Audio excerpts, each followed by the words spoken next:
If you're expecting a 30-second video of me saying how Heian era Sukuna no diff 360 one-taps Gojo, then fuck off.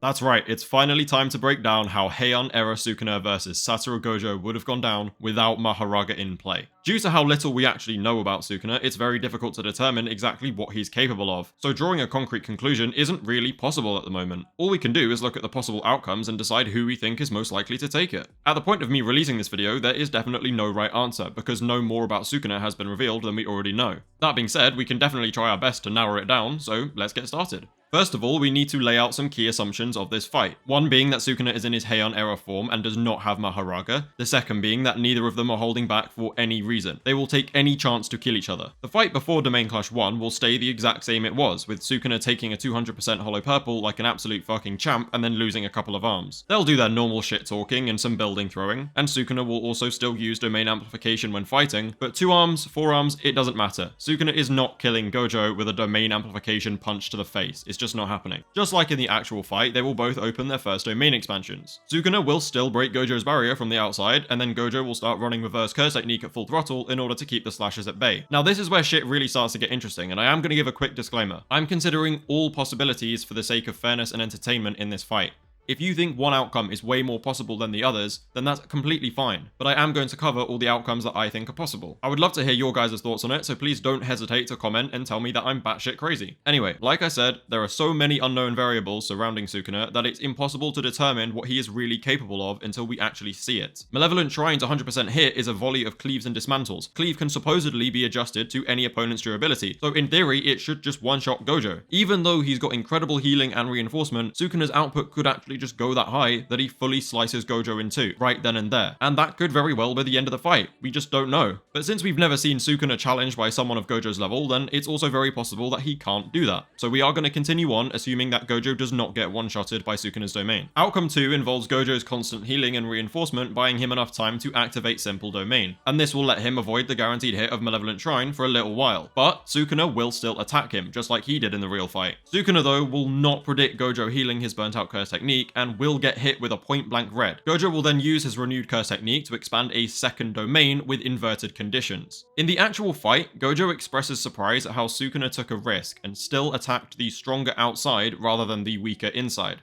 Now, some people do think that Sukuna took the risk because he wanted Mahoraga to adapt to Infinite Void, although I've realized that this doesn't make sense, which I'll cover in a minute. Now, breaking the inside of a domain barrier presents a challenge other than strength. Kusakabe GPT explains that breaking a barrier from the inside is rarely an option because you can't actually determine the boundary, and we also were told this when Megami opened a hole in Horizon of Captivating Skanda. The only reason Megami could create a hole to escape was because he had found the boundary upon breaking into it. Gojo also says that he was surprised Sukuna didn't try breaking it from the inside. Not just instantly doing it, try. Very important word. This means that although Sukuna would have been able to break the inside of the barrier fairly easily, it's not as simple as that because he needs to actually find the boundary first. And bear in mind that he will need to do this while fighting Gojo in the domain. But since it isn't impossible, I think Sukuna should be more than capable of devising some way to do this. Although it will take time and will not be instant. Gojo would not have attempted inverting the conditions if he thought that it would be broken instantly. So no, it's not as simple as, oh, Sukuna will just break the barrier from inside because he was taking a risk. I do not think the reason that he took this risk was to get Mahoraga to adapt to Infinite Void, and I'll explain that in a second. The other way that Sukuna can break the barrier is the way that he did it in the actual fight. Sukuna would focus his effective range on the outside of the barrier, and he would then make a binding vow in order to increase his output by deactivating his guaranteed hit. He would then use domain amplification inside of his own domain, which is supposedly impossible, but he can because he's Ryomen Sukuna, to touch Gojo and then avoid Infinite Void's effects. Now, I've realized I actually have two major problems with this approach, which I'd really like you to help me figure out. I don't really understand why Gege emphasized the fact that this was a risky move by Sukuna. It suggested that he was doing it in order to get Mahoraga to adapt, but I've realized that that isn't possible. A lot of fans also say that Sukuna took the risk of not trying to break it from the inside because he wanted Mahoraga to start adapting to Infinite Void, but this just doesn't make sense. In order to survive being in Infinite Void, Sukuna had to use domain amplification to touch Gojo. Do you see where I'm going with this? Using domain amplification means he can't use the 10 Shadows technique to adapt to Infinite Void. He can still use the domains technique technique, that is Dismantle and Cleave, but not 10 Shadows. So Sukuna did not take a risk here for Mahoraga because Domain Amplification disrupts adaptation. So no, he was not adapting to Infinite Void here, he simply just needed to do this in order to gain the output to destroy the barrier from the outside. My second problem with Sukuna using Domain Amplification to touch Gojo was just how easy it was. You telling me Satoru Gojo just allowed that? All he needs to do is make Sukuna let go for a fraction of a second and it's over. So why is he just standing there like a fucking One Piece fan who's seen a girl for the first time? Oh.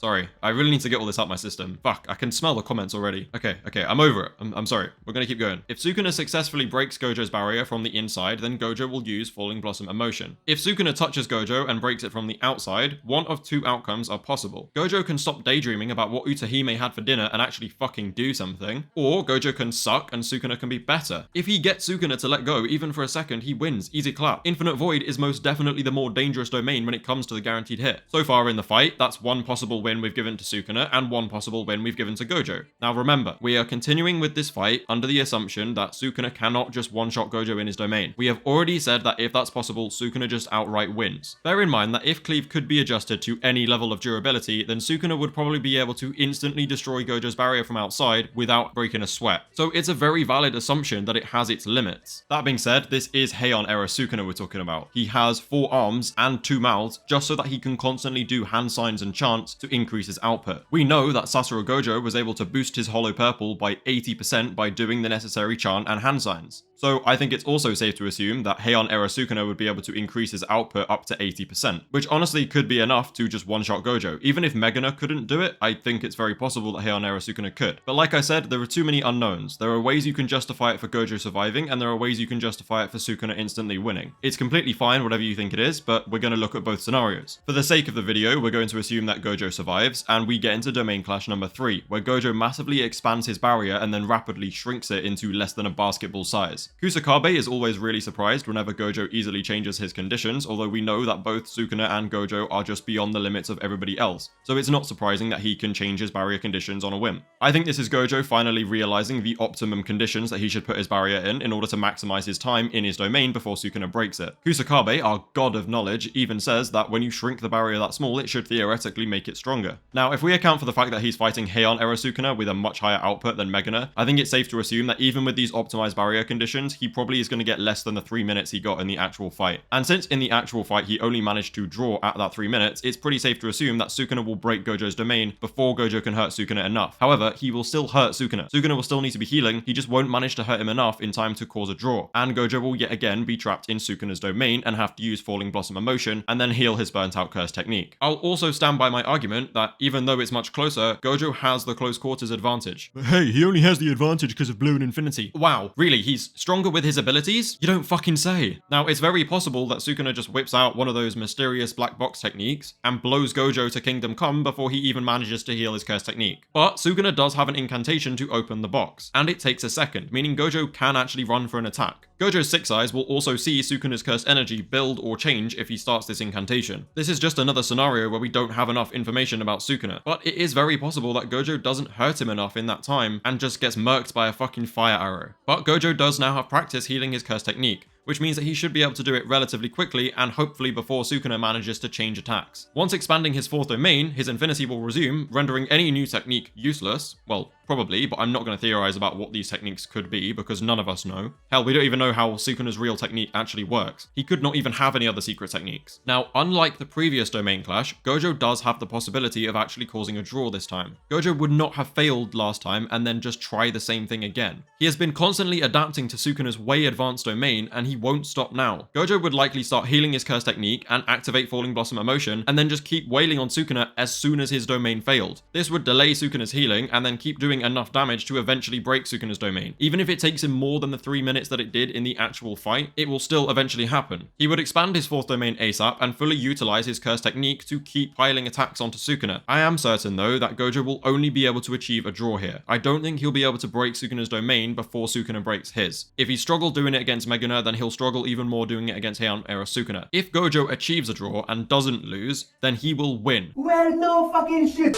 In order to win, Gojo needed to break Sukuna's domain before Sukuna is able to break his domain, which was a 3-minute window in the actual fight, although we're going to reduce it by a little bit because this is Heian era Sukuna. I don't really know by how much, but we'll just say it is less than 3 minutes. Now, we've theorized that Gojo would fail to do this against Heian era Sukuna in the 3rd domain clash, although we know that he can survive being in Sukuna's domain for a long enough time to heal his own curse technique and then expand another domain, so he'll likely keep piling attacks onto Sukuna during this time while using things like Falling Blossom Emotion and Reverse Curse Technique in order to hurt Sukuna enough in the next domain clash so that they are able to draw. But no, because he's fighting Heian era Sukuna, I don't think he will ever actually reach the point in the next clash where he can break Sukuna's domain before Sukuna breaks his. I think the best outcome Gojo can achieve here is a draw. And if Gojo achieves a draw by hurting Sukuna enough, Gojo wins. This is because Sukuna will have to copy Gojo's curse technique healing method, which will lag behind Gojo's due to Gojo having more practice. This will be Sukuna's first time actually ever using it, and just like in the actual fight, Gojo will be 0.1 seconds faster and Sukuna's brain will just turn to mush as soon as Infinite Void hits it. With absolutely no Mahoraga to come and save him and nothing he can do at this point, Gojo just wins. There is nothing that's going to stop him. Arame is not going to swing down out of the fucking ceiling like Tarzan. If Gojo does not manage to achieve a draw though, he is fucked. In fact, the only way Gojo wins in that scenario is if he expands his final domain and outright beats Sukuna's domain. Like, he must then absolutely break Sukuna's domain before Sukuna can break his. That is the only way that Gojo would win in that scenario. Even a draw would not work because we know that Gojo has pushed himself to his limit and is not able to open a 6th domain, and Sukuna can open another domain after that. In that scenario, Sukuna said he would trap Gojo in a barrier and then just dice him the fuck up. So I think after a while of not being able to expand his own domain to counter and being stuck in Sukuna's domain, Sukuna would just win, especially against Heian era Sukuna. It might take a little bit of time to like properly wear him out, although I do think Sukuna would end up winning that fight in that scenario. And that will be the end of the fight. It won't ever get into a fight past the domain clashes because the only way for Sukuna to beat Gojo without Mahoraga is through a domain battle. Remember, everything we discussed was simply possible outcomes. We do not know enough to be sure. Overall, Gojo was awarded 2 possible victories and Sukuna was awarded 3. And no, that does not mean Sukuna would definitely win because that's not how that works. It just means that Sukuna has more scenarios in which he wins. I tried to make this video as easy to understand as possible, but to be honest, it's just a really fucking confusing topic. In fact, I've realized nobody fully understands the fight at all, including myself. Obviously, everyone is welcome to share their own opinion, and I really enjoy discussing and learning stuff from you guys in the comments, so please don't hesitate to tell me how wrong I was about something. Now, the real question is, who do I think would win? Well, I follow a flawless method of logical thinking, a philosophy that never fails to lead me to the truly right answer. So,